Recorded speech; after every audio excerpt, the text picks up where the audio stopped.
Please click subscribe if this is your first time. Oh. Welcome, and thank you for tuning in to the American Investor Show. Please click subscribe if this is your first time listening. From trader and CEO interviews to breaking news about companies you won't hear anywhere else, nobody does a better job at keeping you in the know when it comes to penny stocks. The term penny stock generally refers to a security issued by a very small company that trades at less than $5 per share.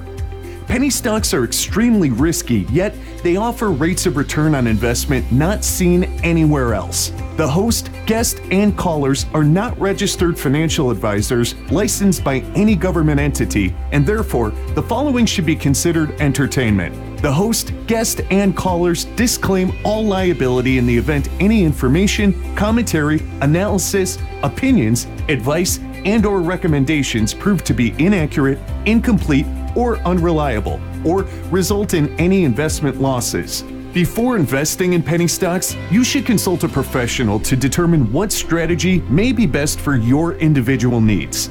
Now, without further ado, your host, LaSalle and Yes, what's going on, everyone? Shout out to everyone joining me here in the chat room. This is going to be the last show for the week. The NFL draft is tomorrow. I gotta watch the draft. I gotta watch what my sorry ass Saints are gonna end up picking. We had a good season this year, but we ended it in traditional Saints fashion with somebody fucking up. So we're gonna watch the NFL draft tomorrow. So this will be the last show for the week. A lot of drama today across social media, social media, as well as on the market too. We had Facebook, after hours, shocking a lot of people, and just go playing into what I already thought was, look, this market's so fucking rigged, man. So fucking rigged, bro. All that Facebook drama for the last, it pretty much died off this week. It pretty much died off this week, right? Once they took all their positions they were in. And sure enough, they're going to be sitting on a couple million tomorrow as the market opens up. I think Facebook after hours, we hit 171 on Facebook after hours, almost $20 from those lows. Shout out to people in the chat room. George M, first one in the building. Jeff the Marine, appreciate you. Ken the Barber, Sleepy, K Mac. Bad Scientist, what's up? Wande Kansa, David J, Legendary 8s, Raymond Shirley Lewis, Donzel Essex, what's up, Stock Z, Stock Trapper, Joel Kraft, Mr. Nguyen, Random Stock Run, what's up? He said Kanye West walking around like Mo T, sir. Yeah, Kanye. Yeah, we're going to talk about Kanye West throughout the show, man. Throughout the show. I don't want to spend the whole segment about it, but boy, those butter biscuits are in the oven for Kanye West. Woo! Hot and warm and ready. And Kanye West is, oh yes, massa, please give me them butter biscuits. Woo-hoo! Yes, indeed. All right. Yes, indeed.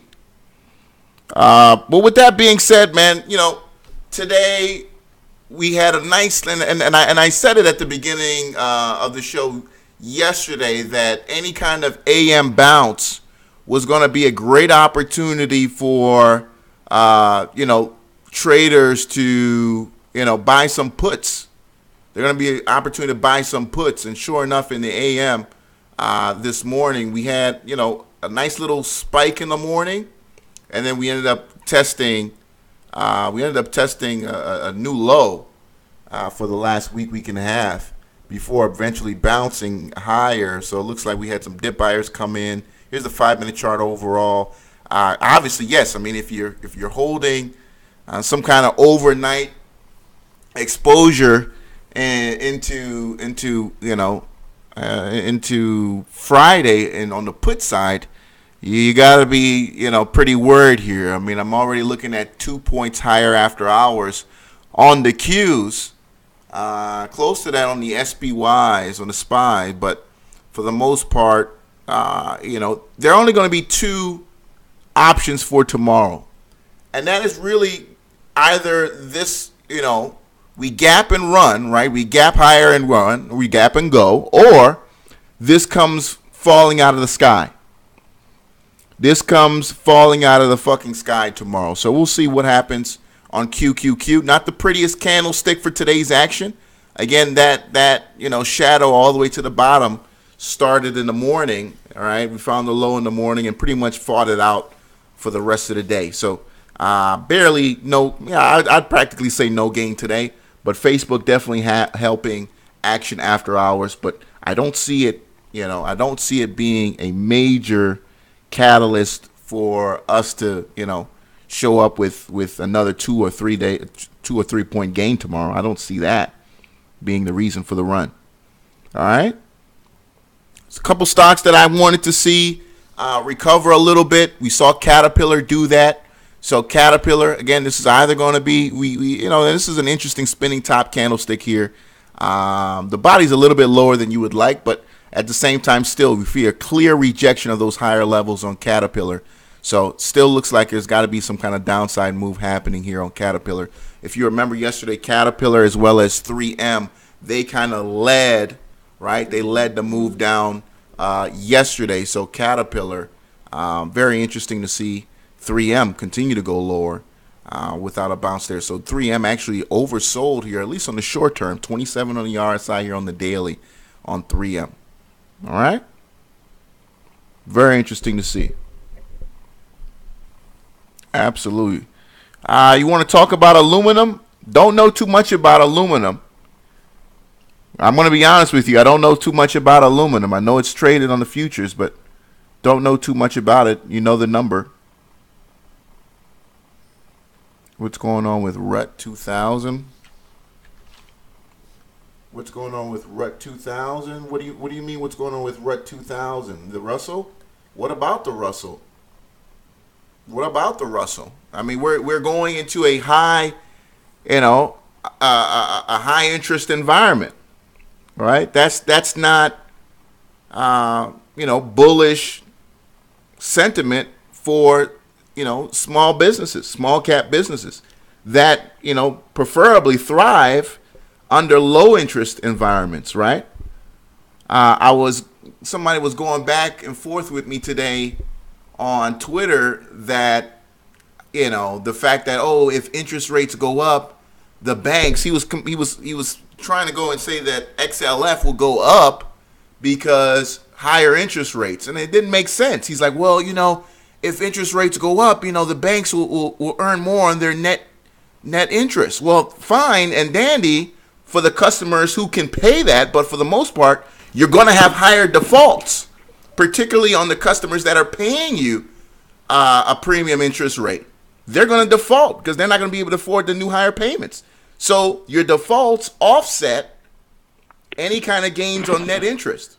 So high interest rates environment doesn't benefit anyone, especially companies that are on the banking side and particularly small cap companies that need low interest rate environments to succeed. 646, Ken, you're on the air. What's up? How's it going, Sal? How are you? Good. What's up with you, man? So I mentioned CELZ at the end of the call last. CELZ, that it broke out. I mean, wow. 100 million shares traded and it closed at the high of the day at 2.0203. Someone said that most of the dilution's over. It's like $200,000 more dilution, and they're done with the dilution. Well, we're talking CELZ, the one that's up 23% today, right?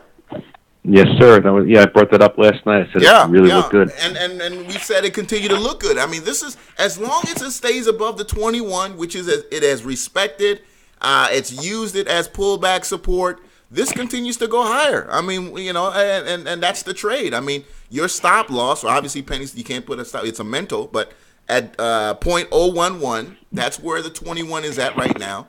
And as long as CELZ stays above that level, you're good to go. You're good to go. And it's looking very promising and continues to go higher.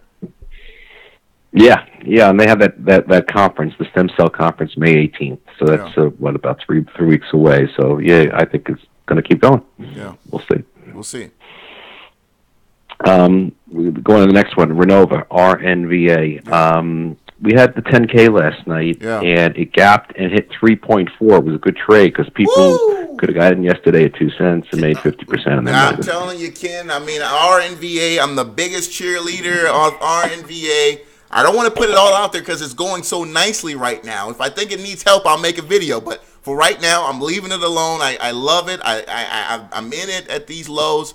I wrote about this company back in January. I knew we were going to get to these levels. I still want to say 6 cents is where I want to see myself get out on this trade. And it continues, again, to respect that 21 moving average. And we're going to continue to go higher on RNVA. And I really love this stock. 16% gain today. I love it. But the only I guess fly in the ointment is next Wednesday the 2nd. Yeah. So that's when they have the shareholder meeting. They spin off the hospital. They decide on whether they're going to do a reverse split or right. Those are the variables. I mean, we'll see. What do you plan on doing? You don't put all your money in it. But but Ken, what do you plan on doing? Are you looking to sell? Because I'm leaning towards doing that on Monday. We'll see what happens. That's what I'm thinking. Yeah, right. Let's see how it goes towards Monday. Right. Let's see. But yeah, wow, hell of a stock, hell of a trading vehicle. Really nice. Absolutely. Yeah, that's been good. FUSZ today, the third day of the convention, the stock is going lower. 179 at the close on FUSZ. It's down 41% from Monday morning when it was at $3.04, or it was Friday or Monday, it hit 304 intraday. And this guy on your show, the engineer, I think he goes by HM and all, and I told him, look, I'm selling. I know that he's been in since 10, so he's made a fortune. But the fact of the matter is, I felt like it's a cult in a way. I feel like everyone loves Rory, and they're all in love, and the investors are bored. It's too much. You got to trade it. Well, here's the thing. I mean, it's things have gone sour for the stock, and it is what it is on it, man. And it didn't help to have the biggest, penny trainer Tim Sides tweet about it and say, hey, I'm looking to get in on this on the downside. That didn't help. And, look, guys are looking at that and saying, you know what, let me just take my profits and run here. And even though, I think you got some more meetings set up for FUSC in the future, but still looks like, MACD's crossed. The RSI is about to dip below 50 again, so things aren't looking so pretty for FUSC right now.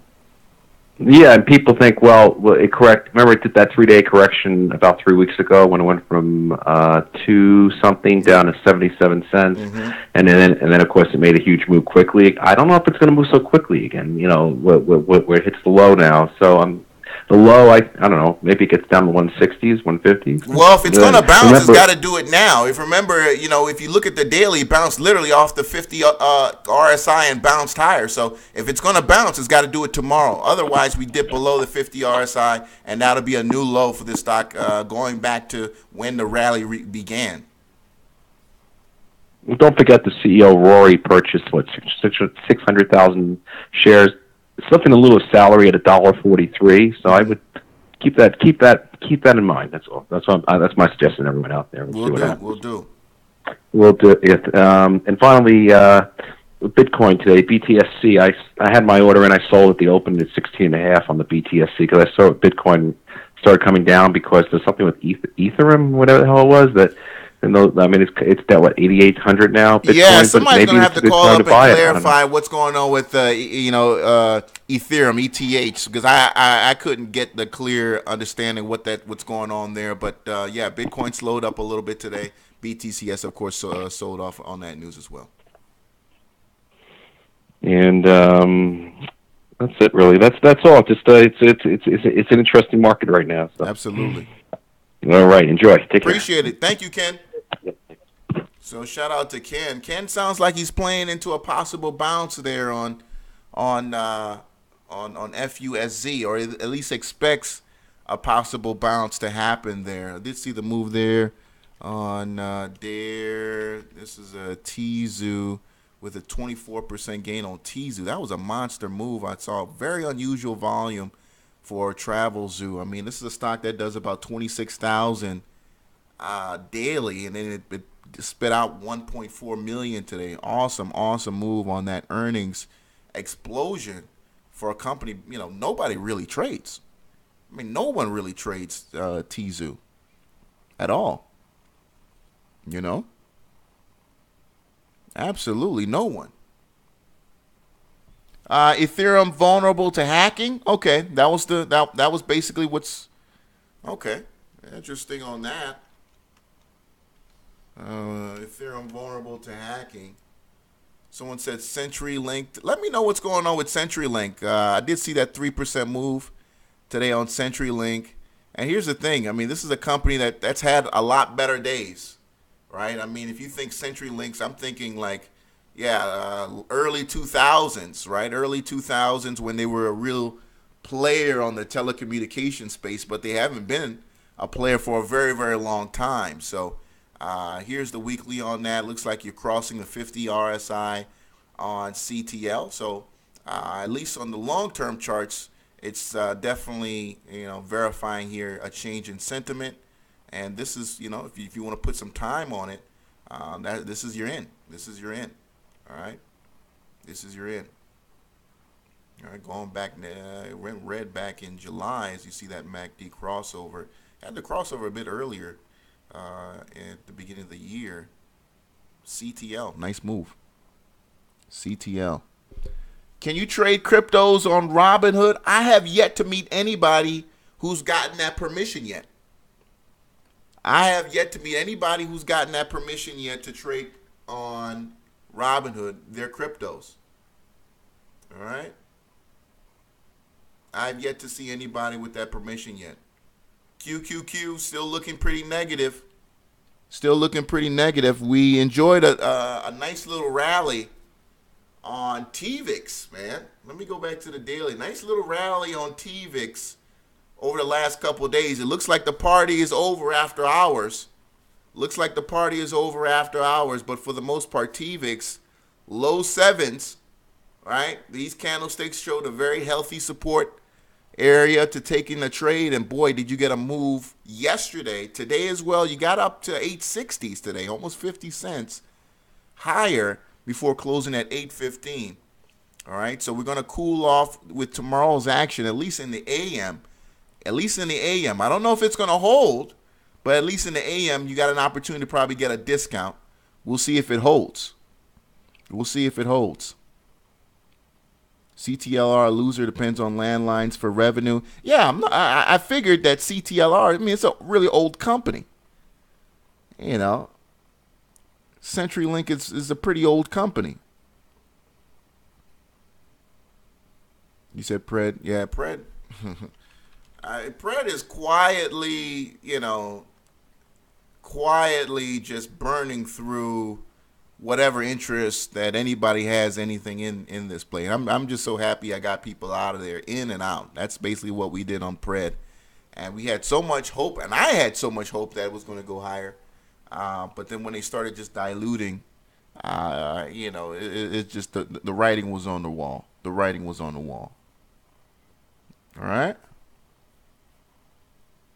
Am I going back at Pred at 85 cents? I'd have to check the float, man. I'd have to check what the float is and everything like that. But, look, if Pred, if we're talking, if we get back to sub 80 cents Pred, it might make sense. It might make sense. But I'd have to see where the float is and stuff because I doubt it looks anything like it did when we were playing it back in January. All right? I doubt it looks anything like it did back in January. Resin, semiconductor space up 12%. Resin is kind of on its own lane, right? On its own lane. I thought it would sell off based on what happened. Was that yesterday or the day before when Apple's chip maker, which also is a semiconductor stock, ticker off the hand, can't remember, but they announced slower than average orders coming in for their product, being that Apple's their biggest customer. People, made the smart conclusion that, hey, Apple iPhone demand is down. And that helped, bring semiconductors down last couple of days. In fact, if you look at SOXL, This is the bull ETF, leveraged, as you can see, losing big money over the last couple of days as, people get out of technology, but more importantly, slowing in demand on semiconductors. All right. And by the way, that inverse has been awesome. SOXS, the inverse has been really nice, coming out from those low 11s, putting up almost $3 a share over the last several days on these ETFs. Again, check out my website. Great list of them at advancedequityresearch.com. I got them all there. And I figured that. Massive dilution in pred. I figured massive dilution in pred. I figured that. All right. And when that happens, you just can't fight it. You can't fight it. It's no use. You see that death spiral. That's basically what it's called when you see a stock just, making new lows practically every day. That's just a death spiral. And anybody dumb enough to buy shares, because you got buyers, but they just, they're not smart enough to realize what's going on. WATT, but all they're doing is providing liquidity for the guys who are exchanging their paper for cash. WATT down 6%. Watt, I don't remember what the story was for Watt. I know it had a crazy move back at the beginning of the year. In fact, I think it was the mover toward the end of the year. But I don't remember what that story was. You know the line. Give me a call. What's going on, DNF Bob? Shout out to all the new people in here. Bill Betts, what's up? All right. ABX. Let's see what else you guys are trading. Red or green? Well, Facebook is green. Facebook is all green. We just talked Facebook. What happened in Facebook is right out of the fucking show Billions, man. We just got hustled. That's basically what happened. Man, these guys are so fucking slick. Bankers, politicians working together. Politics probably unsuspecting. They don't fucking know what's going on. I saw that thing with Zuckerberg. They don't even know how the fuck the internet works for the most part. MU up 49%. Still very bearish at these levels. Never would have expected this stock that we were talking about at 58.59, now trading at $47 a share. Grossly oversold at these prices, but hey, the market at the end of the day dictates all. And as you can see, MU here on the weekly looking very beautiful for a nice put as it tries to bounce. It's bounced once before on the 50 RSI line, but not looking so pretty here, as it could very well go to retest some lows here. Doubt it'll ever get back to 26, but not looking pretty right now. MU not looking so pretty right now. Yeah, Facebook up huge after hours. Up $11, but $20 since the low. That's where the money got made. The guys who bought the 150 calls with time on their options. That's where the money got made. Imagine if you got those 150 calls, dude, you're sitting on shitload of money. That's why it's been so important. That's kind of gotten into me these last couple of days, about a couple of weeks rather, just the fact that the money's made, being disciplined and letting your gains run, man. Fuck this intraday bullshit. 1,000 here, 500 here. That's great, but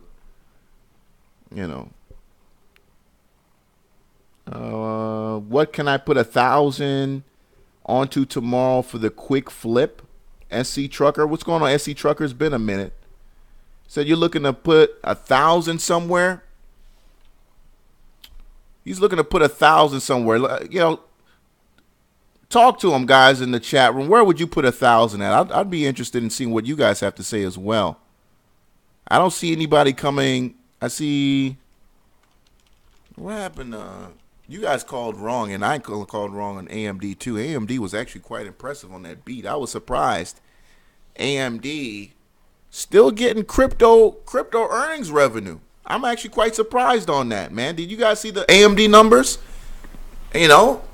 they're still getting crypto revenue coming in on AMD. That was a very good surprise. 919 Bats, what's up, man? Hello, Sal. You know where I'd put my 1,000, but we'll leave that for some other time. I have a few tickets for you guys. One thing I haven't been talking about lately is my bullish belt hold. I noticed one OTC stock has it, has that candlestick, and that's BCIX. I don't really know too much about it. It just struck me that a very, very prominent bullish belt hold on the daily chart. So, you know, that could be something to look into going into tomorrow. See if it starts. BCIX, the shipping company, right? B as in boy. Oh. BCIX. BCIX. I don't have a. Oh, sorry. No, I'm dyslexic. Sorry. BICX. Okay. Sorry about that. BICX. There it is. Okay. Yeah, so this one has, you know, that stereotypical bullish belt hold that I like to trade. You can see it coming from the bottom as a Marubatsu signal, no lower wick typically, right, and then coming up to meet the prevailing price. So, you know, just keep an eye on that. It just caught my eye. These, you know, this bullish belt hold signal is very hard to find. And once in a while when it comes up, like when I spotted it on EYEG last week, of course it had, you know, a massive rally after that. So just keep a watch on this one. The next one I have is KOSK. Mm-hmm. So this one had two massive days, and I really don't know what's driving the rally on this one, but you know, just noticed it as well because it was up tremendously yesterday and had an equally good day today. So, you know, these days I find I don't actually look for catalysts because I'm distracted with other things, and I just look for technical plays. But that's a good one to look out for going into tomorrow for continuation. Then there was this one, UHLN. I know that's a former, I recognize it as a former runner, but also had a very good day, UHLN. Yeah, got it up. Nice looking stock. Yeah, so this one could, you know, once again, if you've looked in the past, it's run a few times in the past, and I remember it from maybe a couple of years ago. It would just, you know, remember it vaguely, but this might be one to watch for a multiple day run. So keep an eye on this one. And then this one I wanted to ask you about because this is the one I wanted to buy when it was still, you know, consolidating with a very low RSI. This is a semiconductor play, LEDS. I don't know if you've taken a look at that or looked at it, but it's one of those, you know, value type of semiconductors. It's not that expensive as a stock, but I noticed it typically runs every 2 or 3 months, and that's why I'd wanted to buy it a few weeks ago, but I guess I missed it. Do you have any more information on LEDS? See, I looked at the books because I considered it as a short when it ran a couple weeks ago, or LEDS when we had a gap up on. The company's losing a ton of cash. It's hemorrhaging, you know, blood like crazy, man, and it's losing big time. At least on the short term, it looks like it's doing something here. I'm not sure what that is, but you know, as a company, they've been losing quite a bit of cash. Losing some customers as well too. It's been a while since I've read that 10K, but not the healthiest company in the world. So if it's something to ride, it's very, very short term. Okay, cool. That's good to know. And it's Taiwan based, so I guess it counts as a China play, pretty much. Then the last one in the tickers, because you know I'm going to talk about the SPY, right? So the last of the tickers is DARE, DARE. DARE. This one again had a nice day. I don't know what the catalyst was, but just something that people should keep an eye on. Dare Biosciences, biotechnology, and Bats. I know you're a scientist. What are they working on? Are you familiar with what project they're working on right now? Right now, no. Like I said, this is just something that caught some of my filters, and I liked the way it looked, but I can't remember. I think they entered into some licensing agreement. It was a licensing agreement for some intravaginal ring with Juniper Pharmaceuticals. So I guess it's like a reproductive company, or what they're working on is in the reproductive field. So yeah, they reached an exclusive licensing agreement, and I guess that's what drove it up. Apart from that, I haven't really looked into what they do, but it might be good to go into their financials and see what they're doing. It could be a good buy for the future. So yeah, that ends like my little NASDAQ and OTC plays. Just briefly, let me talk about the SPY. Go ahead. On the 5 minute, had another good day. So this is my second week in a row where I've day traded Monday, Tuesday, Wednesday. I've had all green days, 3 days in a row for the last 2 weeks. So it's actually been pretty awesome. Today I was a bit upset because you can see from the open on the 5 minute, I knew that 263 was going to be a good price to come in with a put, because of they had some announcement about the 10-year Treasury bond note or something like that, and I knew it was going to sell off, so I didn't work fast enough to get into my account to put in my put option, because you'll notice that from 263 it dropped a whole $2 in the first 15 minutes, and that was a good 170, 180% gain potentially that could have been made there.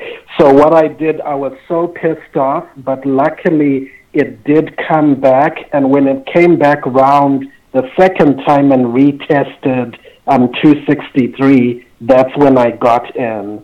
So I got in, I can't exactly remember the time, I think it was at about like 10:47 Eastern, thereabouts, and I got in with my 263 put, and then for today it kind of didn't quite work the way I wanted it, because like yesterday I made my money in 7 minutes, I was out. The previous day I made my money in 32 minutes, I was out. Today I had to wait for a bit because it looked like the chart, when I then realized what was happening, it's forming an ascending channel. So what it was doing was it would hit 263, come back down, but it would then hit a low that was higher than the previous low. And so it was gradually climbing up. So I had to wait for 1 hour, and after 1 hour I saw that it was breaking. It broke through the cloud or into the cloud, since I used that to trade, and I knew, okay, now it's cracking. Then it broke through the cloud, and I said it's going to test VWAP. And I know VWAP acts as excellent support or excellent resistance. I knew that VWAP, considering that the price was going up. But hold up, Bats. I thought you were getting away from using indicators now. What are we using VWAP for? And the cloud. No. Well, in this case, I was trying to find the next point that I could sell the stock, because I knew it was climbing up. Yeah, I know yesterday I said that I could get away without using indicators because you can use just regular resistance support. But I wanted a target, so I had VWAP in there. I saw it coming down to VWAP, so I'm like, the price is going to touch VWAP, and just as I saw that, it touches VWAP and slightly comes under VWAP and starts using VWAP as support before it goes back up. So I was able to put in my put option at 263, and then and the stock itself was actually at 262.80 something. I then sold it at VWAP, which was 262.08, and I made what is it that I made? I made 14%. And that was in 1 hour, and I'm like, oh boy, this is longer than I'm normally used to, but I still managed to make my money. And using VWAP as support, I calculated, because normally, like when I do get into a stock, I immediately calculate what 10 to 15% is, so I know when to sell, because that's typically my target. If I do better than that, then I'm out. But fortunately, it did come back down. I sold it at VWAP. And then, I said to people, watch for the end of day sell-off on the 5 minute. And as you can see, in that last hour, it did sell off. It then actually bounced back. But the important thing was the sell-off was in that power hour. And I even tweeted and I said, this is predictable. This always happens. If you buy the high of the day before the market closes, in most cases you'll see that the SPY sells off within the last hour. So that was another opportunity where people could have made money. Yeah, so 343 this week. I grew my small account by 42% in 3 day trades. And yeah, I'm going strong. Next week, I'm going to try to up my position, because so far I've been using like $500 only per trade, or $900 per trade. My aim is to be able to make $500 a day at least. And to do that, since I'm averaging about 10%. That's what I normally get without fail. So if I start with $5,000 and I do the same thing I'm doing, that basically will get me at $500 per day. So that's basically my thought process around this. The scale up isn't that huge because, I've traded $1,000 before as a position size. I've traded 1,500. So all I need to do is just use 3 or 4 times that amount to start at 5,000 and do the exact same thing that I've been doing over the last 2 weeks. There it is. And yep, that's all I have for you. But it's going really, really well for me, and I couldn't have picked a better ETF to trade. Absolutely. Thanks, Sal. Appreciate you, Bats. Thanks for the call, man. All right, bye-bye. Yes, indeed. So that's Bad Scientist. Appreciate Bad Scientist for the call. Yeah, things looking real good right now for the Qs as well as the SPY upside. Again, you could see the trade today.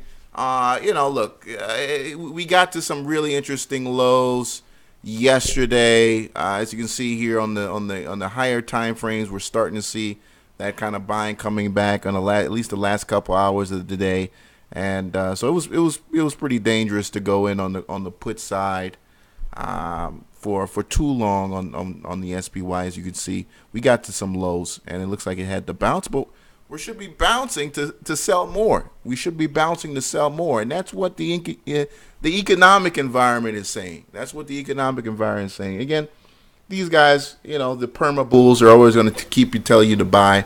But we had a great day after hours, and we'll see how that translates into tomorrow's action throughout the day. 206, what's up, Mr. Lloyd? What's up, man? What's up, Sal? Oh, my gosh, man. That was some crazy-ass shit, wasn't it? Yeah. Can we go back to that 7-minute chart and look at the aftermath? Yeah, let's go to that. Bitcoin. I don't want to spend too much time on it, but let's. No, we're not gonna spend too much time on it. But I was just listening to So basically, what I wanted to talk about is I was making 200% every 15 minutes, 200 to 300%. So as soon as I got off the phone with you, I only had I had 150. And I use that 150. Is that the double top man, that doesn't even look like what we saw yesterday. But if you put the cloud back on there, we can see it. What cloud? What do you mean cloud? The Ikimoku cloud. Okay. Let me see if I. Let me see here. So basically, how many people we got? So basically, the reason why we're talking about this is because I wanted to prove that you can make the same amount of money with less capital. And right now, I'm just gonna be honest. I'm over here just revenge trading. I had a shitty ass day. That's a lot of shit. No, just take out the baseline, the lagging line, and just the cloud only. So the top three. Baseline. Well, we just look at the cloud anyway. So basically, yesterday it was what were we at yesterday? What was price at? Yesterday it looks like we were at 91.75. That was a beautiful. I mean, that was just a beautiful move. And last night I rode that thing all the way down and rode it up, basically back and forth. And I accumulated probably about $1,000 off $150. But like I said, right now, my emotions are pretty high. I shouldn't be trading right now. So, but I just wanted to show the possibilities is real. I mean, I don't mind putting $5,000 into something, or $1,500 into something, but if me working this like this, I mean, I guess everybody has their magic. But what did you think about it, man? I mean, was it pretty impressive? I mean, what was your thoughts on it? I mean, yeah. Again, bro, if it works for you, it works. I'm not going to do it.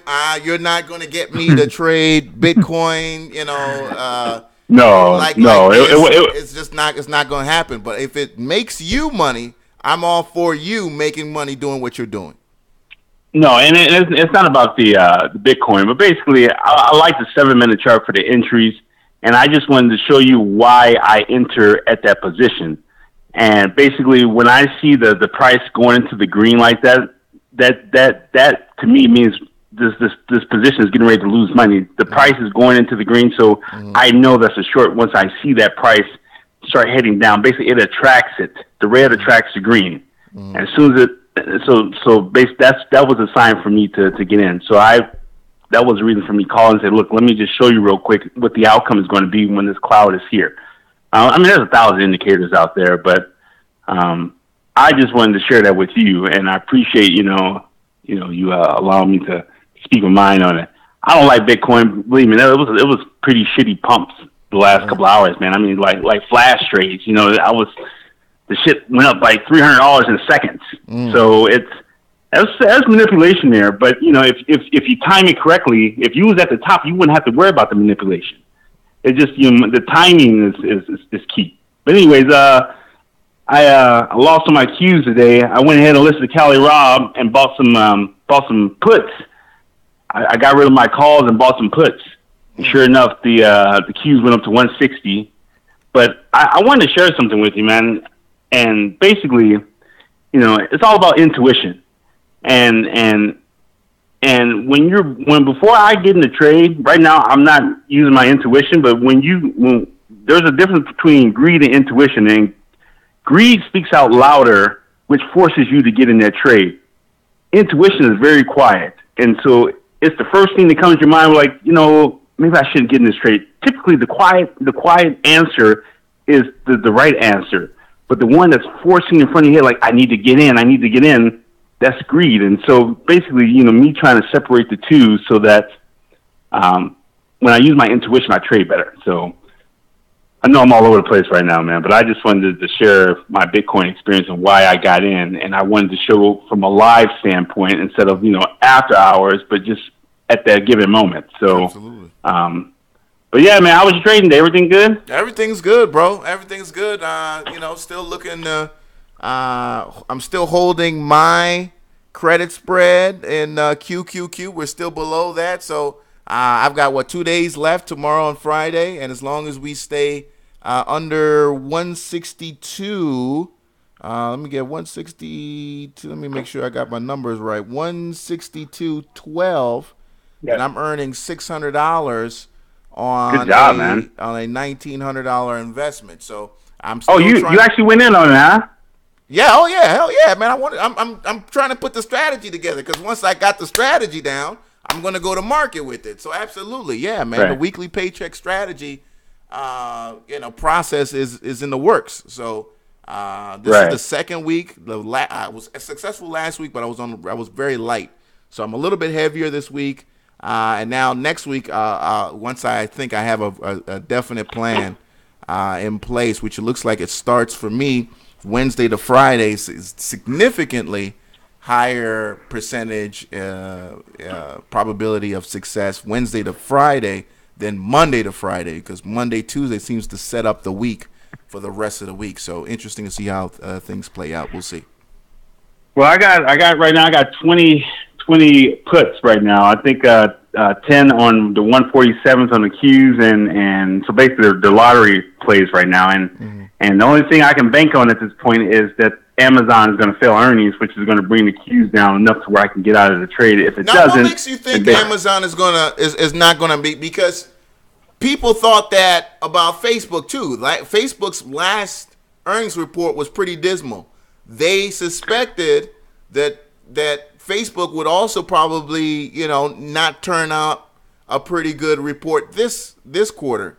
What makes you think that Amazon, which has been, for the most part, the Death Star of retail, is going to miss this quarter?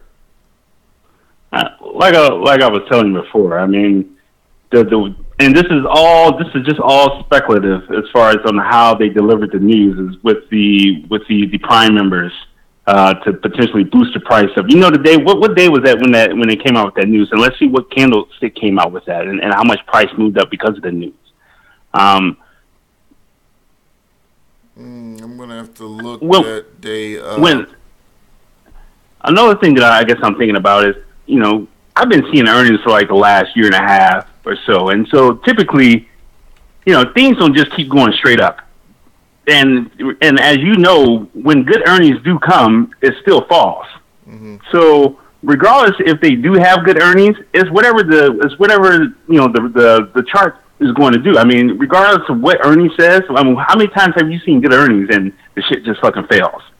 I mean, that's countless times. So even though they may have good earnings, it's whatever the market does. I mean, I don't know. I mean, why do I think it's going to fail? Because it looks like it's setting up to fail. I mean, you can clearly see if you draw a trend line. Well, no, I ain't gonna say let's not draw no trend line, but I just see the head and shoulders there. If you pull out on that one day, you can clearly see that it's setting up for something. Like it's preparing itself. Yeah, it was the 19th. Yeah, so tomorrow's the day, man. I mean, I could be dead wrong, but I mean, it could be setting up for a big green candle to go up. Oh, the 19th is where that gap up came? Yeah. Now look at it. Look how much it sold off in 3 days. So it looks like they did that to potentially sell off their shares. I mean, we don't know if any insiders are selling, but I mean, there's potential that people are trying to get out before it falls. And if it falls, I think it's going to fall at that support line down there where that big green candle. So wherever that piece is down 1351. There, it may go. Mm-hmm. Yeah, so it may jump down to 1350. So I mean, even though they may have good earnings, but I mean, you've been around the block for a long time, man. I mean, the shit fails if it's good and it's bad. I mean, absolutely. I mean, I got burnt. Yeah, so that's my theory on it. I mean, tomorrow's the day. It's after hours. Is that correct? Yeah, after hours tomorrow, Amazon will put out the news. Yeah, well, we'll see. So you think it's going to the moon, huh? Oh, absolutely. Amazon's going to crush the number. I think Amazon crushes the number. I think you have a strong morning. I'm a believer with you that it sells off. I don't think you end with a red day, though. I don't think you end with the red day. I think you still end a green day. But, yeah, it runs to a high that's quite aggressive and then, pulls back. But Amazon crushes the number and then has a decent green day, yes. But check this out. What's the odds of them saying credit card fraud or something and people's credit card numbers got stolen when they give out the report? And, I mean, something goofy is going to possibly come out. We don't know, man, but we'll see. We'll see. But that's my prediction, man. And you have a good evening, sir. Appreciate you. Thank you, Mr. Lloyd. All right, thank you, man. All right, bye-bye. Yes, indeed. So, difference of opinion on Amazon, but, look, the business is where it's at for a reason. They offer an incredible amount of convenience, speed, reliability, and the products you need at the prices you're willing to pay for. And I don't think that there was any decline in demand for Amazon services this past quarter. I just don't see it. I just don't see it. All right. People don't like going to the store anymore. It's a hassle. It's an inconvenience. Everything about retail today bothers most people, particularly if you're, under the age of maybe 55. You hate going to the store, for the most part. The parking lot, the carts, or dealing with people. You don't even want to go. You don't even want to deal with other people just going to the store. There's a lot that goes into it. And then, besides the fact that, it's a great place to find things that, if you live in a community that maybe doesn't have too much available to you, you go through Amazon. You get what you need. What's going on, Yusuf? Appreciate you signing up to my Patreon. Appreciate you. People still love to go. I'm sure some people, I'm not saying that all people don't love to go shopping anymore, but, nobody's going to the mall like they used to. You can't tell me that people are going to the mall like when we were kids. Nobody goes to the mall like that. I remember when you used to go to the mall and it was packed every weekend. Packed. Nobody goes to the mall like that. All right. 210, you're on the air. What's going on? Talking about going to the mall like when we were kids. Yo, what's up, Sal? This is Gerardo. Hey, Gerardo, what's on, man? What's going on, man? What's going on? I was just watching your show, talking about the Spurs, man. The picks tomorrow, man. I live over here in San Antonio, man. The Spurs Nation. Yeah, you guys go Spurs. But real quick, man. What is it? Sears Outlet, ticker SHOS. So I used to work. I worked with them for about 9 months last year. Okay. There was a lot of what was it last year? Like towards the end of the year, December, November, there was a lot of positive outlook. Supposedly because it's an outlet. We sell we sell a certain type of or I don't anymore, but they sell used products to people who renovate homes, to a specific type of person. Anyway, so man, I was fucking broke, but I wish I would have bought. I saw that spike coming before it came. It dropped all the way to, I think it was $1.70 or some shit. And then I was like, all right, and I was telling my manager, who's an asshole, but I was telling him anyways. I was like, if you got money, man, just leave it in there, and it's gonna you can make some fast cash. But anyways, so I saw that coming up though, real quick. Next year, of course, this thing is gonna drop back down and hell yeah, probably go bankrupt. But that's something I wanted to mention. Also, AMD, real quick. You mentioned it a little bit earlier. I still think it's still bearish. I still think it's going at least another 2-3 days bearish activity. AMD. No, I don't doubt that. I mean, when we look up the weekly here, you continue to see a stock that's really losing, just losing any kind of buoyancy here. I mean, it's really just drowning and going lower and lower and lower. And you hadn't been in the single digits for some time in 2017. Since the beginning of 2017, now you're back in it. and who knows where the floor is going to be here on AMD. But had a great 2017, and it looks like it got saved at least for the quarter. But we'll see, can it hold 10? I don't know if it's going to be able to hold 10 for a week. We'll see. AMD. It looks like it might be an opportunity for somebody to buy some 10 puts here with some time on it. They might find themselves back in single digits and in profit. Yes. And then Facebook, man. Facebook today. So I swung it. I bought it yesterday. Bought some puts. And then I sold off early in the morning today.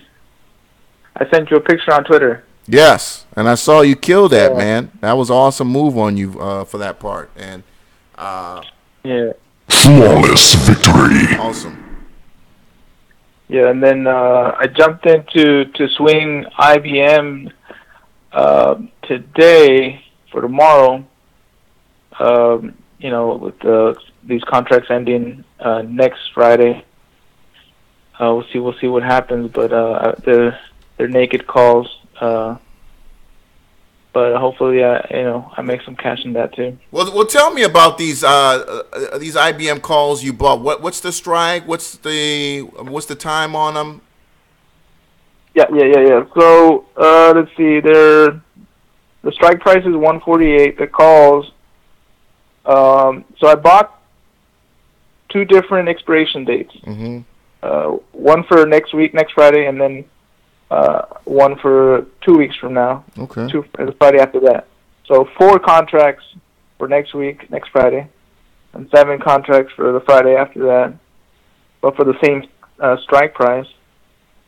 I don't know why. I'm just kind of learning still. Sure. But yeah, I got in really early in the morning today. I saw it. If you I don't know if you have the chart up right now. Yeah, I'm looking at IBM right now. The daily chart, the daily candle, sorry. Mm-hmm. But there's in the morning I was like looking to move my money somewhere else, make another swing possibly, and I saw that in the morning, the candle was like full. It was a full red candle in the morning, right? Mm-hmm. And it was and according to my support levels, it had gone right under one of the main support levels. I was like, well, I'm golden. I'm gonna go ahead and jump in. So I jumped in. Got some calls there, and towards the end of the day, kind of gave us that green candle with the long wick in the bottom. Yeah. And you say you're in at for 148. 148. Okay. Yeah, that's one of the main support prices. It's like a conservative strike price. So. Okay. It could possibly very easily go over that in the next 2 weeks. Very much easily can go over that, but that's just my speculation. Of course. Right. But yeah, man. So that's what's going on. Bats asked me earlier what I was looking at. We'll see. All right, bro. Appreciate you, bro. All right, appreciate you taking the call. Thanks. Yes, indeed, Gerardo with the call on IBM. It's an interesting call, and he's got some things going in his direction, being that he got it at a relatively low RSI level at 37. Historically, or at least in the short term, it's been a nice area for traders to buy. As you can see here, let me get a vertical horizontal line. If we can see here, it's been a nice area for buyers to buy and go long on. Looks like that's been a level where the stock has bounced off and moved higher. So this could be a position for him to, get in and, quickly get out. I don't know if he'd be able to hold, especially if we continue to go lower market wide. But, we'll see what happens. Can't predict. But that's a good That's a good entry. All right. I still need somebody to answer Jeff's question, or SC Trucker's question. on where to put that $1,000 tomorrow. I want to say Amazon, but it's going to have to be some kind of vertical. We might put that together. 229, what's up? Al, what's up, man? What's going on with you? Hey, who am I speaking with? This K-Mac, baby. K-Mac, what's going on with you, man? Not much, man. You always bullshit and talk about I don't call in, so I decided to call in, man. Finally you called in. I mean, when was the last time? Have you ever called in? Man, I called you a couple times, bro. All right. The first time I made a grip on IMLFS about a year ago. I had a friend broker. He couldn't trade pennies.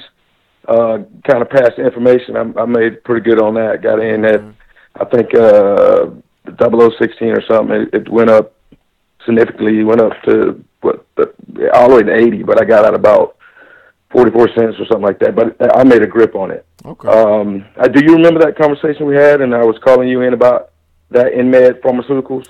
Man, if it's been over a year, honestly, I'm going to be honest, I don't remember. Well, I don't know if it's I been do over remember a year, that being a well talked about stock, though, and it was on the show quite a bit when at the beginning of the year, man. It had a monster run. I'm looking at the chart here now. It had a monster run in December, and you can't take anything away from that. That was an awesome move.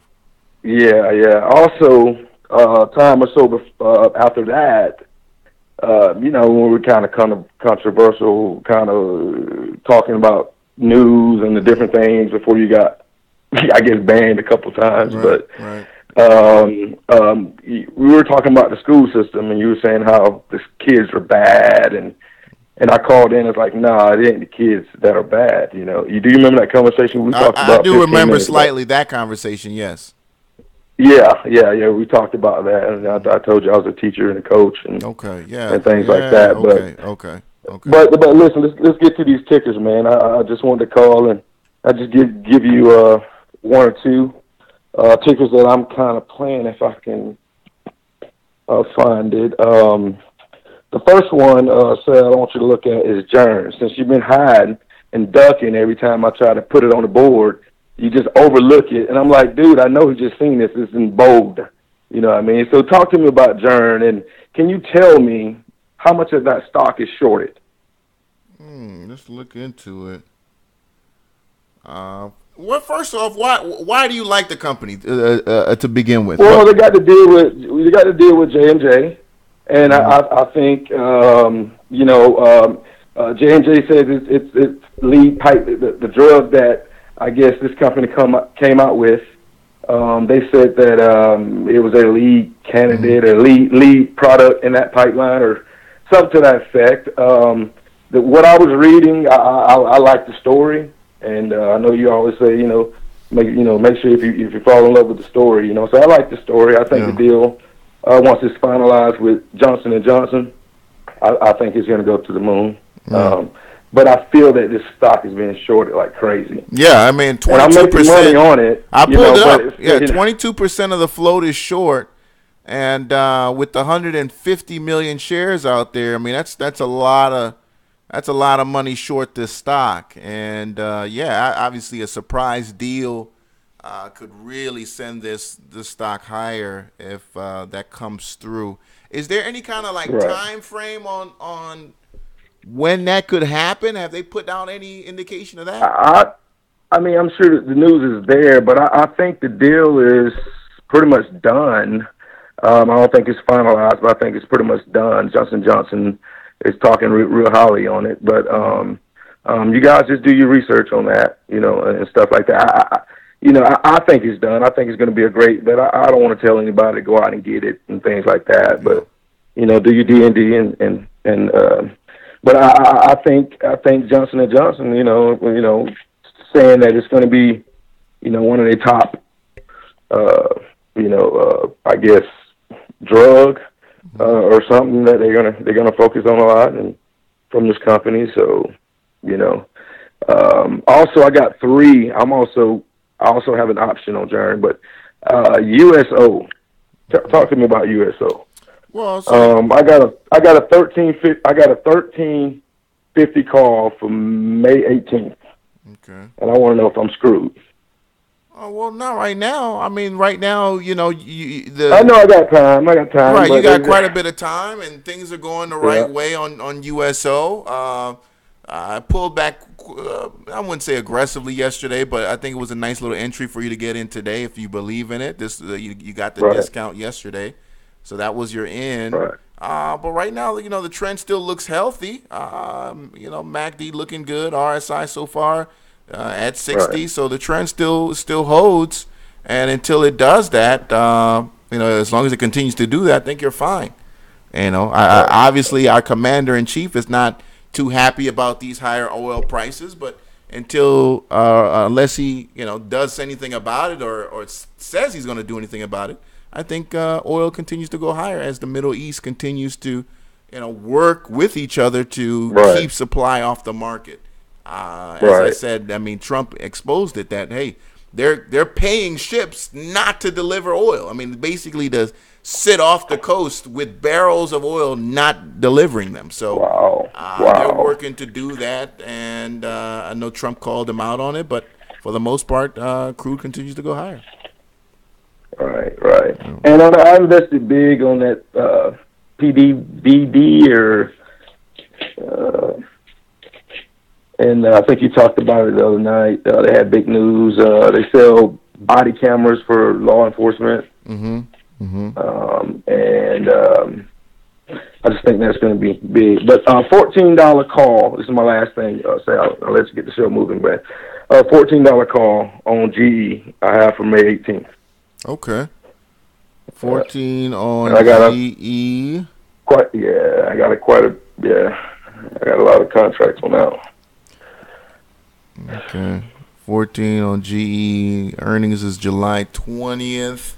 So they're still ways away from their number. Did they put out earnings recently? Let me see here. I believe if it's June, then of course I think we had to. Okay. I know there was an annual meeting today, right? It was on CNBC. Right. There was an annual meeting today. They were talking about how they suspended the dividend and whatnot. I did see a little bit of that conversation on GE. Now, did you get in today on the lows? Is that kind of how you're playing that? Nah, I got in last Thursday. Okay. Friday, one of those days. Yeah. So I've been in a while. I just reading research and some things like that, and I know some of the technical stuff wasn't looking too good, but I just had a hunch, and I just went in and bought quite a few, 6 contracts. So. Right. And what's that strike again? 14. 14. Okay.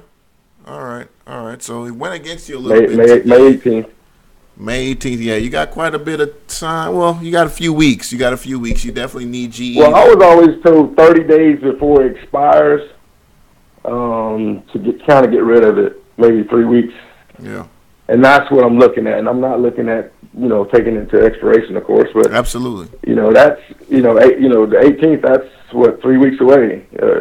Maybe, so that's about 3 weeks away. So a little over. So yeah, we'll see what happens with that. Hopefully you get a bounce tomorrow with a nice, gap up in the morning as looks like we're setting up to get. So we'll see what happens on GE. Hey, I appreciate you, man. I ain't gonna take your time, but stop talking shit on the chat. We'll the chat that I was calling. Appreciate you, K-Mac, man. Yeah, I appreciate all those guys, man. Mr. Lord, I love listening to him, man. Yeah. Bats and all you guys, man. I appreciate you guys, man. So Ken, all you guys. So hey, take it easy, Sal. Appreciate you, bro. Yes, indeed, man. Shout out to K-Mac for the call. You said you can. Yeah, man. Guys have been streaming the stuff on the show. So many guys watched it. I've gotten so many pictures from guys who watch me on their television. That's why they're not in the chat room. So that's why we'll have the same 30 guys in the chat room, but then we'll have 100 dudes watching, and some guys can some guys can't because you got a few who are actually watching it on the damn television. 980, you're on the air. What's going on? Hey, what's up, Sal? It's Mr. Gladys. Hey, Gladys, what's going on, man? Good. So I wanted to call in today. I've been experimenting a little bit with these options, and I actually, for some reason, I've been following Chipotle for the last month. Mm-hmm. You know, because it really is right around the corner from where I live at. Mm-hmm. And, you know, I'm interested in the company. So for fun, I bought 4 contracts on the 16th. What's the ticker for Chipotle again? It's like CMG or something? CMG. Okay, I thought so. Okay. All right. Yeah, and I wanted my strategy was just to buy it at a green candle right above the 200 moving average. Okay. So on 4/16, I bought a weekly option, right? On that, like right at open, pretty much on Monday. My strike price was 340. So I bought 4 contracts. It was the price at the time was like $318, and the cost for 4 contracts is a little bit over, close to $600. Oh, you got to be sitting pretty now. Absolutely. Yeah. So I called that strike price almost to the T. You know what I mean? And the gains on that, dude, is what? 800% or something like that? Oh, you tell me. I mean, you bought the call. You tell me what the gains are. I mean, what is it? Like, it shows that I put in the money and I got. I don't know if it's even real though. Like, it says I made like 780% gains on it. Is that possible? Yeah, absolutely.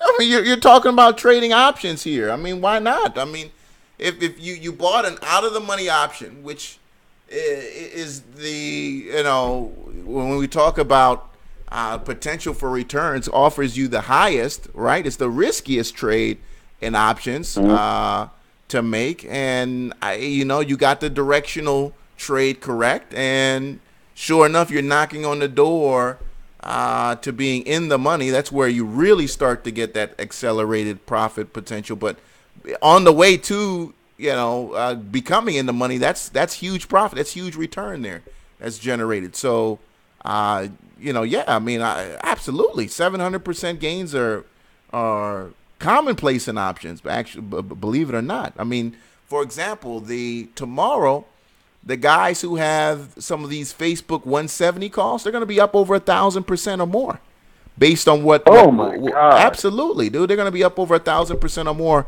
on that trade. So 700%, yeah, oh yeah, all day, every day.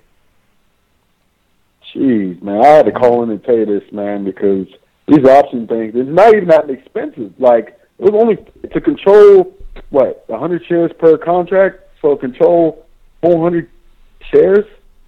You get that big return if you get the target price right on the call side, out of the money. Wow, man! It was a good day, paper trading. But I wish it was my real money. That's for sure. Absolutely, man. You did a great job on that, and again, when you're still learning, But even when it becomes real money, trade small but trade often, and if you're getting. If you're figuring out how to read these candlesticks the right way, you're using a great entry, right? The 200 moving average, and crossing it, bouncing off it, using it as support as it did the day before, and then, bouncing off that on the day you got into the trade. Of course, the last couple of days have held really nicely. I mean, you played it perfectly, and can't wait to see you start with some real money once you're ready to do that. Well, great, man. Continue the hard work, man, and shout out to Bats and Mr. Lloyd and everyone else that called in today. And I appreciate you. Appreciate you, Andrew. Thanks a lot for the call. Shout out to Andrew Gladness for the call. Yes, indeed. Yes, indeed. I mean, can you imagine, dude, some of these guys? Look, and I'm just looking at the Facebook calls for tomorrow. The 170 call today was at 83 cents. Just write it down for yourself. Just write it down. The 170 call for Facebook closed at 83 cents. 83 cents. I will not be surprised if that 83 cent call opens up tomorrow at about $7. Opens up tomorrow at about $7. Right? $4 in. $4 in. The 155. The 155 in the money is already going for 7. It's only $4 in. Already going for 7. If you're in a deep in the money call, that's why we're talking about how I so think it's so fucking rigged, because the 150 calls are about $11. You probably triple that. We'll find out tomorrow morning. I can't wait to see for myself.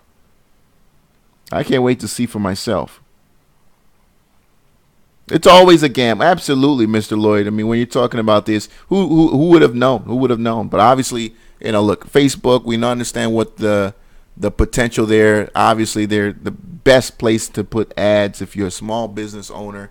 There's no better place for you to market your products than Facebook right now. I mean, you're getting better ROI on Facebook than you are getting on television.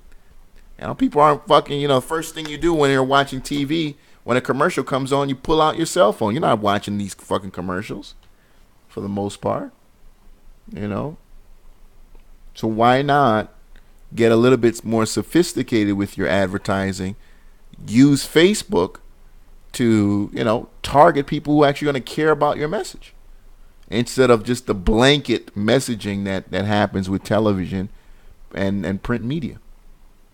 All right? Yes, indeed. Yes, indeed. All right. So, SC Trucker, are you still in here? Because I don't want to end the show without us finding what the hell we're going to do with your $1,000, bro. We need to find out what the hell we're going to do with your $1,000.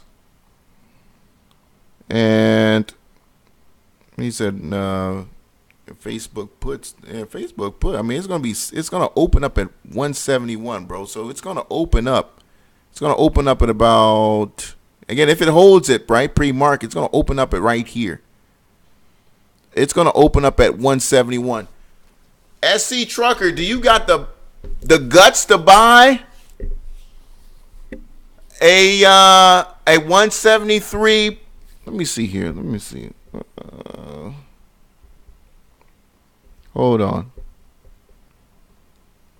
Obviously, these are you have the guts to buy the ones. Oh shit, those 175 puts are going to be expensive as fuck. Oh, actually, you know what? No, those 175. I'm thinking. Okay, I got my thinking backwards. The 175 puts before the close were $15.45. $15 an option. They're going to be eviscerated. Tomorrow, the 175 puts will probably be, I'm guessing here, but maybe low twos. Low twos. So what's your take for the option traders in here? What do you think about the 175 puts tomorrow? 175 puts. An eviscerated 175 put, right? And I mean, do you need the money back tomorrow? Like, I mean, can you sit in it for at least a couple days? Because I'm telling you right now, a 175 put in Facebook into earnings. You hold a 175 put into next week, like Wednesday. You're talking about Facebook probably coming mid 160s. You guys, you would day trade the SPY. You say he's a trucker. So he's a trucker, so he's got to buy Tesla? That's hilarious.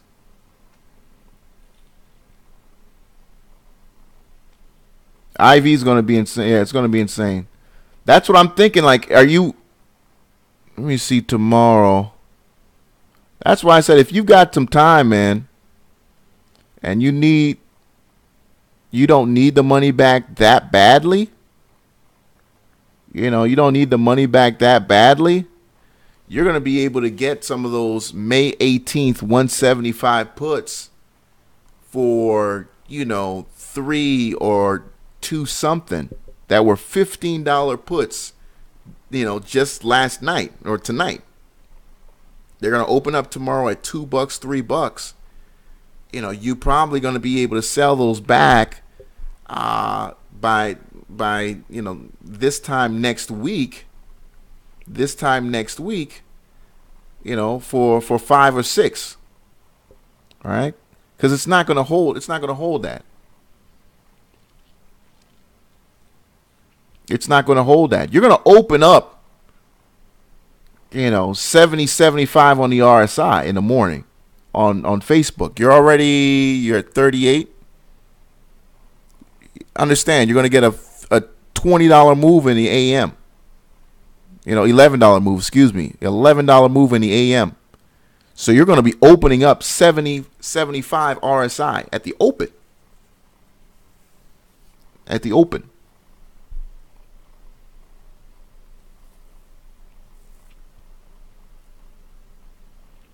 All right? But I'm interested in knowing what you're going to do with it. So that's my call. That's my call. It's the 175 May 18th. Again, I don't have a price on that. I'm definitely going to write it down just in case, but because I'm probably might end up looking to do that. But I've been so focused on creating this spread strategy. But that 175 May 18th put, I don't know where it's going to open at, but wherever it opens at, I'm going to make a hypothetical purchase at that price, and then see where we're going to be at on Wednesday of next week. All right? And see where we're at on that.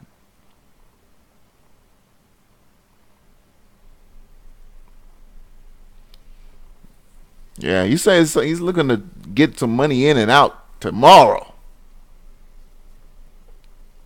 All right? Tomorrow. What else are you guys trading, man? The room is quiet with tickers today. AGNC. Let's look at that AGNC. Just a few more, and then we'll get you guys out of here. I just can't wait till the fucking NFL draft tomorrow. I can't wait till the draft tomorrow. Of course, some playoffs. The NBA. It's gonna be a lot. It's gonna be a busy weekend. It's gonna be a busy weekend. And I the draft, the first round is okay, but I love that third and fourth round. I love those third, fourth round guys. Because those are the guys who end up lasting in the NFL. Those third rounders, fourth rounders. Those are the guys you end up playing with for the most part. Madden 2022. Those are the guys that end up being those 90 overalls. And when they got drafted, they were like 60, 65 and shit like that. It's hilarious. Facebook puts, absolutely. I think you guys are spot on with that. We got UPS also tomorrow. It's going to be interesting to see what UPS is up to. All right. I think UPS is a winner. UPS should be a winner tomorrow as well. Where's UPS? UPS is tomorrow in the AM. So we'll see how UPS, that's a nice big part of the SPY too. So we'll see how that open helps the overall indexes and see how's in the market overall. K-Mac, you said you coached a player that's in the NFL. That's what's up. That's what's up. Yes, indeed. DPMG, AGNC. We took a look at that. So I started the conversation at the beginning of the show about Kanye West. What are you guys' feelings on that, man? A lot of people think he's in a sunken place. I think Kanye West might be showing some symptoms of mental illness. I think he's mentally ill. This was a man who was once one of the greatest rappers of. You could have put him in the top 5, man, in the conversation. He you could still probably put him in there based on what he's done. Well, maybe not top 5, maybe top 10. I'll put top 10. But the brothers is mentally ill, man. He's obviously been in an environment that's not necessarily conducive to the kind of thinking that was what helped him create, the college dropout. You see what I'm saying? He's not in that place. He's not in that place, man. He's not in that place. I think the dude's mentally ill, man. And he's been like that for a while. I mean, he's, with the Confederate flag jacket a couple years ago. I mean, the dude's mentally ill, man. He's clearly mentally ill. You said the Kardashian Kurtz. Yeah, I believe in that Kardashian Kurtz. I mean, literally every dude that they touch, his career is fucked. Every dude that they fuck with, their career just goes to shit. Every dude. There's not one guy that the Kardashians fuck with who's better off after them than he is before them. There's not one guy. Reggie Bush, his career went down the toilet. Horrible. Kanye West in the midst of a mental break. Yeah, absolutely. And if you notice that picture that he put up today, a lot of people don't peep this. But there was a picture that he put up on his timeline on Twitter. Let me find that picture because I'm using it as on the. And in that picture is a famous record executive that has been called out by, who was that guy who was part of the Rockefeller executive team? Him and Jay-Z. Ah, man, you guys know who the fuck I'm talking about. He calls him a culture vulture. If you look at this picture right here, man, this is look at this man's eyes, bro. Look at Kanye West. This man is clearly not all there, dude.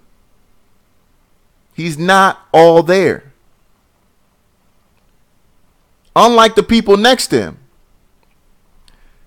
Leo Cohen, there it is, Dame Dash. Yeah, Dame Dash. This is Leo Cohen. Leo Cohen's the guy in the middle. He's the guy that Dame Dash calls a culture vulture. Leo Cohen, that guy's a fucking bitch, man. That guy has really screwed over some of your favorite rappers with horrible deals. Leo Cohen will sell his mother for $1, dude. And if you see what he's doing with his hand right there, let me tell you something right now. If you're a person of color and you ever in your life see somebody make that signal towards you, you could be possibly in a life or death situation right there. Okay? So you better put them dukes up. You better pull that tool out, whatever you got to do. Because that sign that he's making right there, it's a white power sign. The 3 finger gestures he's making, the 3 gestures, that stands for the W. And then the P, right? The circle, it's a P, white power. White power. That's the signal for white power. And it's not mainstream yet. So a lot of people don't know what that sign means, but that's what it means. That's what it means. Do your research on that. All right? Do your research on that. A lot of people try to blow it off. Oh, it's just a joke. It's just, that's the thing. Oh, it's just a joke. No, it's not a joke. It's not a joke. It doesn't. No, he says doing the sign it doesn't matter. It doesn't mean you're Jewish. You're not racist. What does being Jewish have to do with it? There were a lot of Nazi conspirators who were Jewish. What does that mean? All right.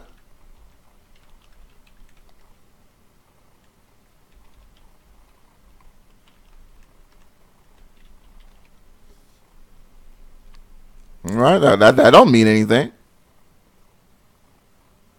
That don't mean anything. In fact, I'm looking for, what was that Jewish killing? Jewish kids. What was that? What was that back in the 19? Because a lot of people like to say that. They like to use the religion thing as a cover. They like to use that religion thing as a cover. And I'm not going to spend too much time on it. But there was a bunch of Jewish kids. There were 4 Jewish kids in New York. This was in the I want to say the late 1960s, early 1970s. I know somebody here knows what the fuck I'm talking about. And there were these Jewish kids who stoned a black dude to death. And these kids, these Jewish kids, they went to synagogue and all that stuff, but they were part of like these white supremacist cults. See, a lot of people, they, don't get fooled by, he's Jewish. No, that don't mean fuck. That don't mean shit to me. That don't mean shit to me. Yeah, he looks hypnotized. Yeah, that's the thing. They love to use pranks as the cover. They love to use the prank as it's just a prank, man. It's just jokes. It's bullshit, dude. Bullshit. I know how these guys think. I'm in those, I got my little white dude accounts that I go into these spaces, and I'm up on my Turner diaries. I'm up on my readings of those books. What was that book that I forgot the name of it? Something of the Saints, Cult of the Saints, or something like that.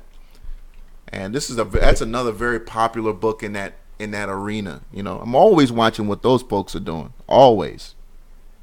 Very aware of that. All right. So just be aware, man. This Kanye West, they're Camp of the Saints. That's the name of that book. It's called Camp of the Saints. That's another very powerful book for them in that space. That's why a lot of this Waffle House shooting, that guy was just basically making a sacrifice to Hitler. If you know, Hitler's birthday was 4/20, and in April they like to perform a lot of ritual killing in April because they feel like they're more powered and making sacrifices really to those gods, man, to those gods. All right, some real sick shit, bro. I know it sounds, but these people. You got to read some of the stuff that they're reading. They are on like some other planet, bro. Like seriously, some of the stuff that they're reading, I've read them. I see the post. I'm in some of those boards. They think I'm a white man. I'm just looking and see what, because I'm just so interested in what they're talking about. And it's some crazy shit, man. It's some real crazy shit. All right. And I wish YouTube was one of those places where I could have that conversation. I can have that conversation. That's why I think my podcast is just going to be real hot. All right? People, yeah, absolutely, Shaquille. Absolutely. Oh, yeah, Kanye's getting them. I said it earlier. Them butter biscuits are hot and warm from Kanye. In fact, Trump retweeted. He retweeted and responded to Kanye West, man. So he got the butter biscuit. And by the way, the butter biscuit reference comes back to, if you know, in the 1940s, late 1930s, during the Depression, in order to, get money flowing through the economy, the United States government had several programs to put people back to work, and one of them was to help writers, out-of-work writers and journalists. They paid this program for them to go down to the South and interview some of the last remaining slaves that were still alive. This collection was called the Slave Narratives, And if you read the slave narratives, the former slaves, many of them were children when they were slaves. They said that when a slave did something like snitch on someone or stop some kind of action, that another slave was doing, or basically rat or work in the interest or against, right, the other slaves, you were rewarded by the master, and that reward was a fresh, warm, toasted butter biscuit.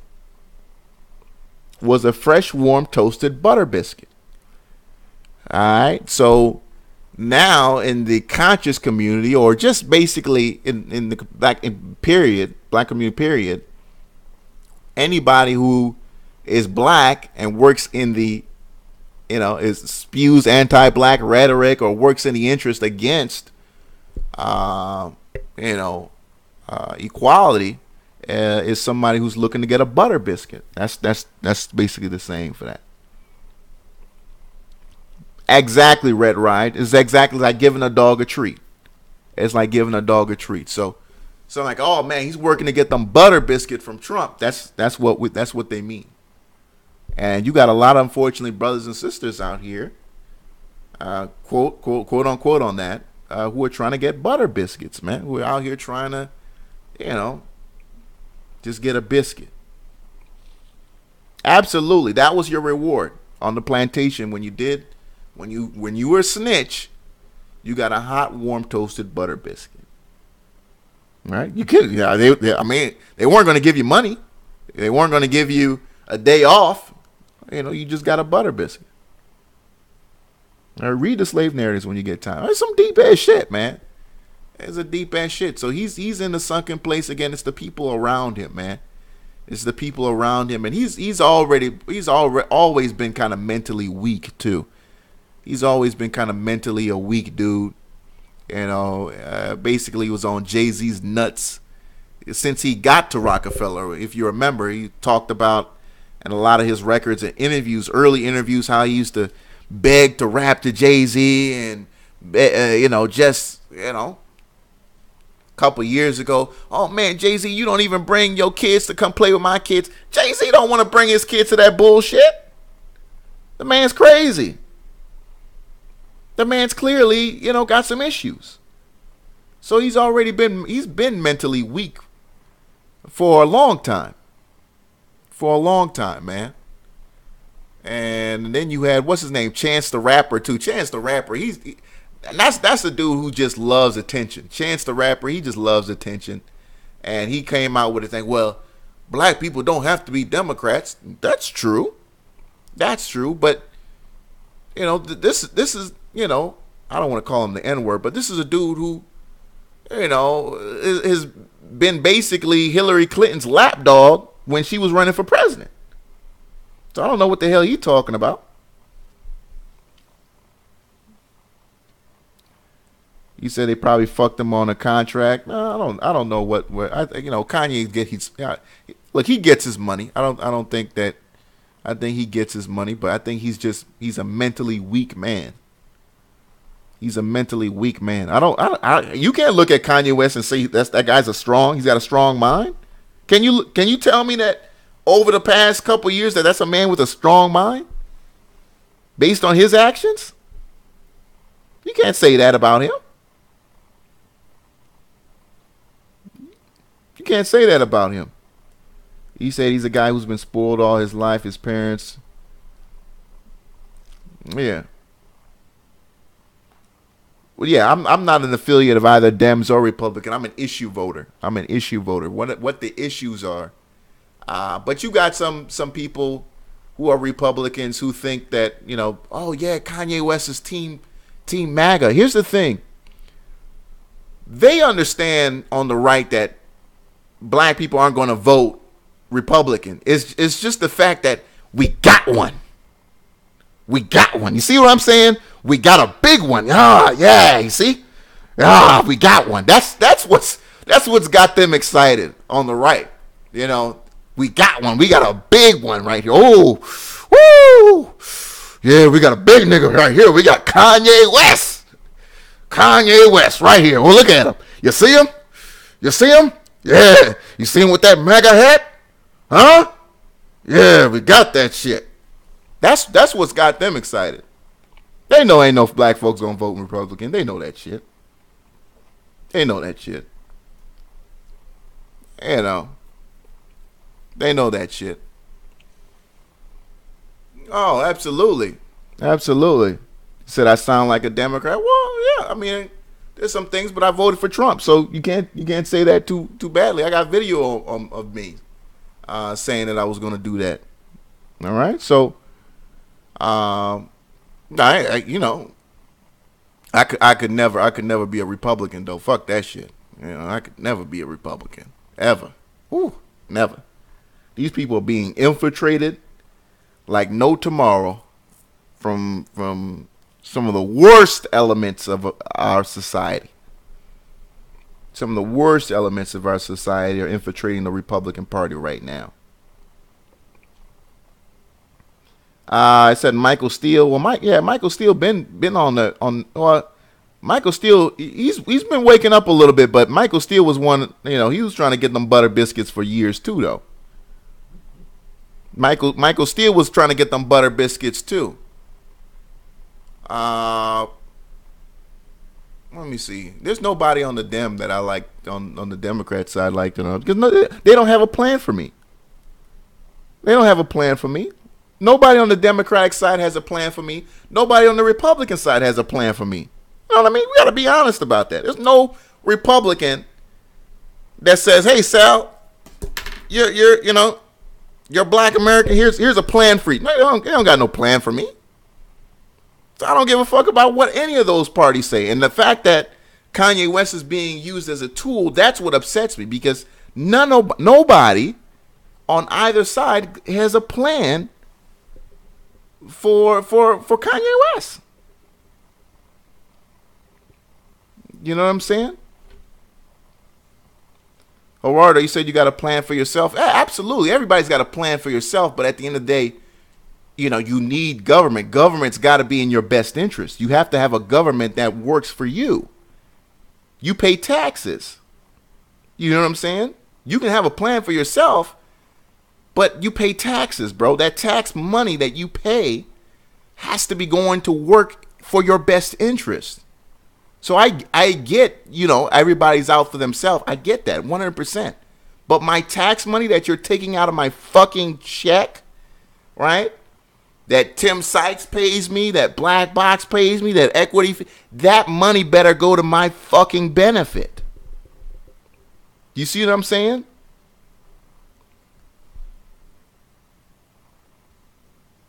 And right now, no party has created a platform to tell me how they're going to do that for me. You know? So, I don't know. That's all I'm trying to say. You know, of course, everybody's got to do for self. At the end of the day, it's about food, shelter, and clothing. I get it. You know, no party can save you, but I pay taxes. You know. So it's sad to see again a guy who is, you know, man, not too long ago, man, one of the greatest entertainers of our time, and now this guy is just a shadow of himself. And it's embarrassing. I feel sorry for him personally, because people, they're laughing at him now. You know what I mean? They're not even taking you seriously. It's like, man, look at this guy, dude. You know. And I'm embarrassed for him personally, and I'm embarrassed for the people associated with him, you know, because it's like, man, look at you, you know. He said lobbyist has more say than the taxpayer. That's been true for years. Man.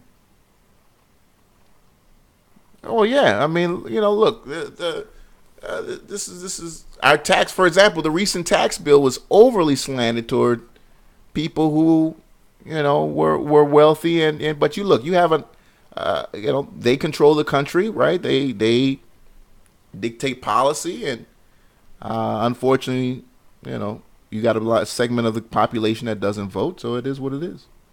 When you don't vote, you're ruled.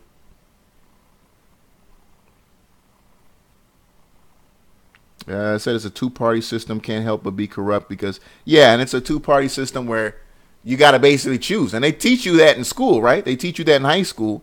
You better choose. You're either a Republican or, obviously there are other parties, but they make sure to keep the game between each other. And they do a good job of that, too. They do a good job of that. But I don't want to spend too much time on it, man, because, somebody's going to get their feelings hurt and try to report me to YouTube. That's what it always happens. So before I go too deep into it, I'll save my comments for another platform. But it's some crazy shit out here, guys. Some crazy shit going on. Just keep your head on the swivel. That's all you can do. All right, so let me go ahead and ring the bell, get up out of here. I won't be on tomorrow. The NFL draft is tomorrow. I will be watching for the rest of the week the NFL draft. All right, the NFL draft, which begins tomorrow and ends on April 28th, right? And Saturday night. Yeah, Saturday night, April 28th. So I'll be doing that for the next couple of days, reading. Of course, you guys already know I still got my play out there. So I got some money on the line. We'll see. Let me see if I got it up here. Is that, I think it's this one. Oh, let me get Kanye off the screen. Yep, there it is right there. QQQ's got to stay below 162.12. I'll earn $600 on a $1,900 investment on QQQ as long as it stays less than 162.12.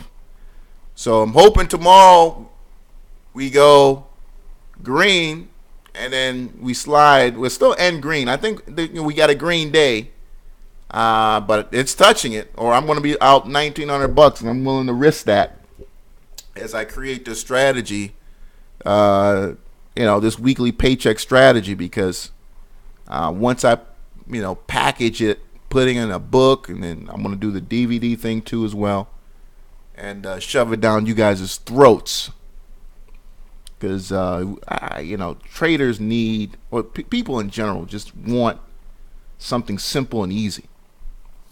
They want something simple and easy. And if I can get guys profitable with $500, with $1,000, $2,000, $2,500, high probability, 80% probability, if I can get guys in with 80% probability, I think people will fuck with that, man. Do I know what the NFL draft stands for? Nigga fucking large draft. Oh, come on, man. Shit. He said, nigga fucking large draft. That's hilarious. That is hilarious.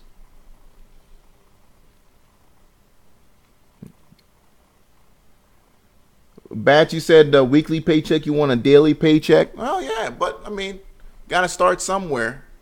The system is weekly. And once you get to that, you get to a level where you have size. It can be something where you break it down into where it would make sense. Let me see. It would make sense even to. Well, you can't do it daily because the way I can't even do it daily because the way it sets up, it has got to expire. It's a weekly call that's got to expire. But I get what you're saying, a daily paycheck. But I'm looking for a strategy that takes me away from the computer. I'm at home all day. I don't, it's not fun after a while. It's not fun. I know. You can't do spreads with Robinhood. Yeah, and unfortunately you can't. Just for people if you want to donate money through the super chat. It's ridiculous because they steal like 30% of it, so it's fucking retarded.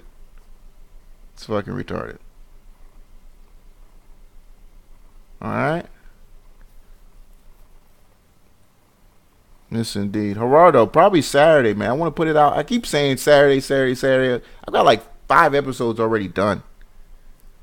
I just, for some reason, haven't been able to figure out how to, because it's so different from. But here's that other guy. What's that name of that other guy who's got a Forex thing, and then he's like this ultra conservative, and he's got that black guy, toasting for him. He's got this ultra conservative YouTube page. He's got a YouTube page where he talks about Forex, right? All Forex all day. And it's pretty big too. And he's got that one brother who's basically his slave. This brother's like his slave, man. I used to make fun of him. I think he banned me from commenting. Forex trading. His name is Nikhil. The black guy's name is Nikhil or something like that. Akil Stokes. Yeah, I think he went on his own. Did he go on his own now? Because I swear he was that guy's pet monkey for years. Jason Greystone. Yeah, Jason Greystone. No, that's not Jason. Jason works for him. Who's the other guy? There's Jason, Akil, and there's another guy. I forgot their names. Trade is Trade Empowered though. It's Trade Empowered.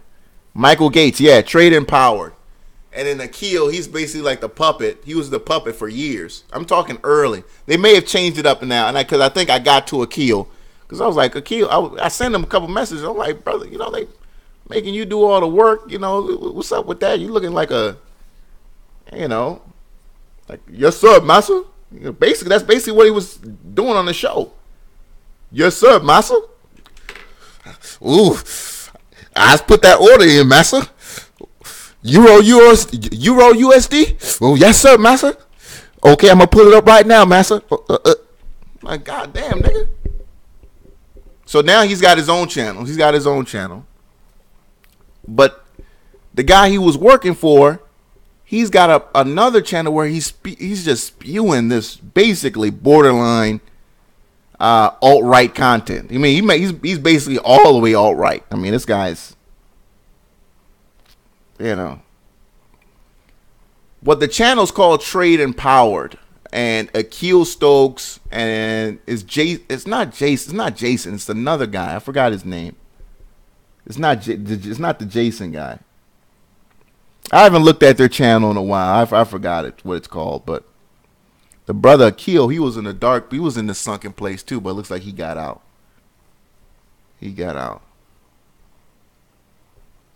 All right. Yes, indeed. So, cool shit, man. Let me get up out of here. So far, decent week. Week is going really well. For put buyers, anyway. Put buyers, looks like you're going to struggle a little bit tomorrow, but I think tomorrow's green is just more red for next week because there's nothing else. Earnings will only do so much. Earnings will only do so much. And I think you get back to the selling after this momentary glee ha-ha that Facebook will give tomorrow, probably UPS as well, American Airlines, and a couple other ones that are coming up the pipeline until some later.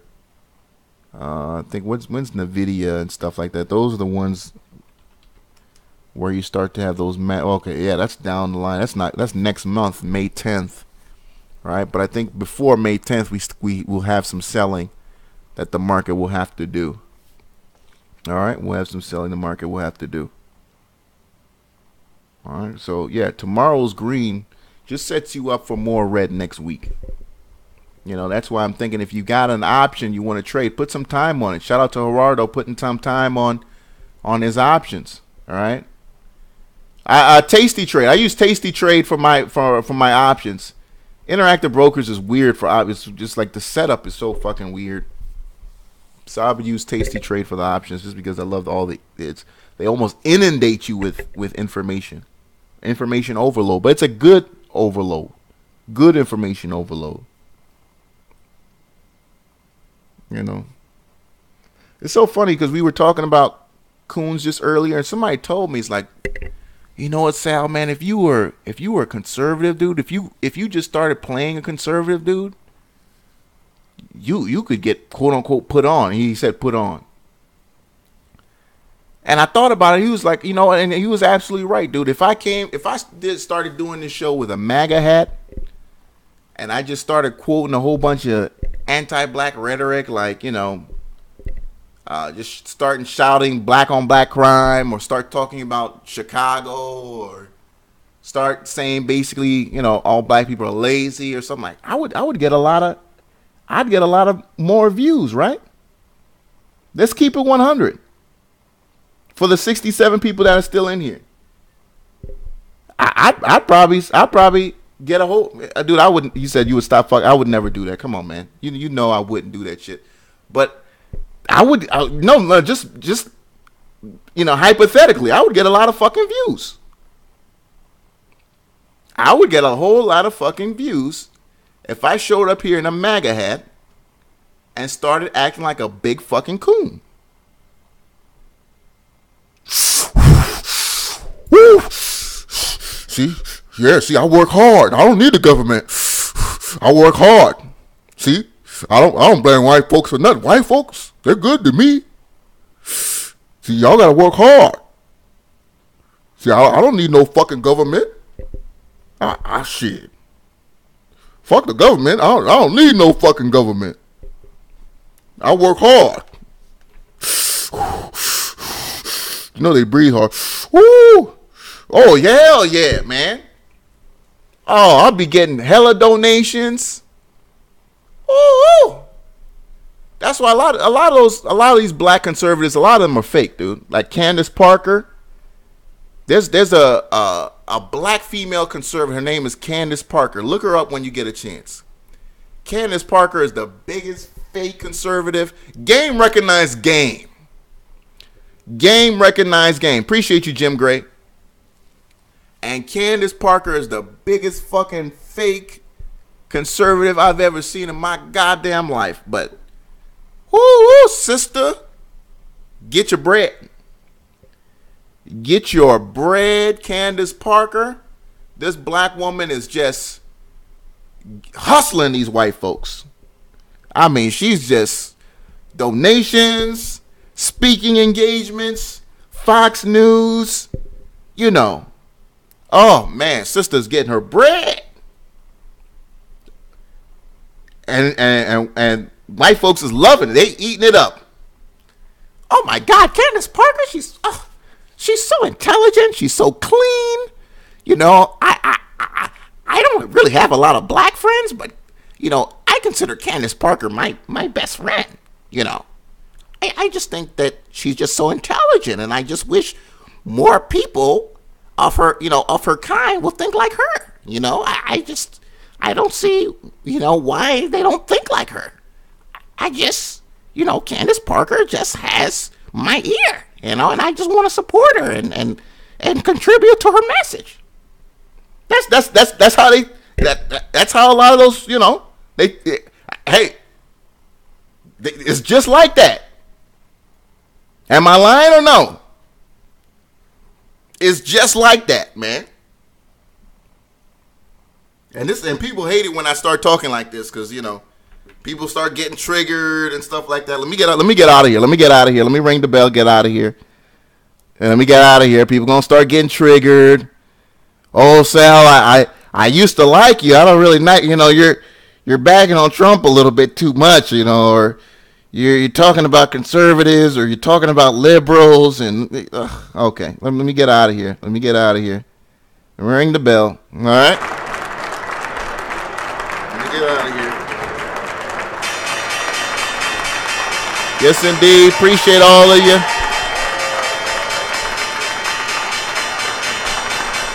That's the bell. Great night. Awesome show. This is the last show for the week. I'll be back next week. NFL draft. Looking to see who's going to be next year's bust. And I can tell you already, Saquon. What the hell is his name? Saquon. He's gonna be a bust. Who else is gonna be a bust? That quarterback from Louisville, who's gonna be a bust. There's gonna be a few busts in this draft. When they start licking a guy's nuts, they start licking his nuts before he's even taking it down, you already know he's gonna be a bust, man. Yes, indeed. Bill Betts, appreciate you. Gerardo, Donzel Essex, SC Trucker, DPG, Londale Carter, Stock Z, Otis Johnson. Who else was in here? Legendary Eights.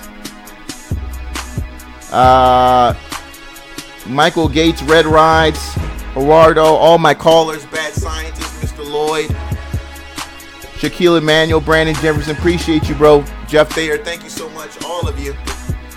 All my callers, I appreciate all you. Andrew Gladness as well. Till next time, folks. Same time, same place. Trade small, trade often.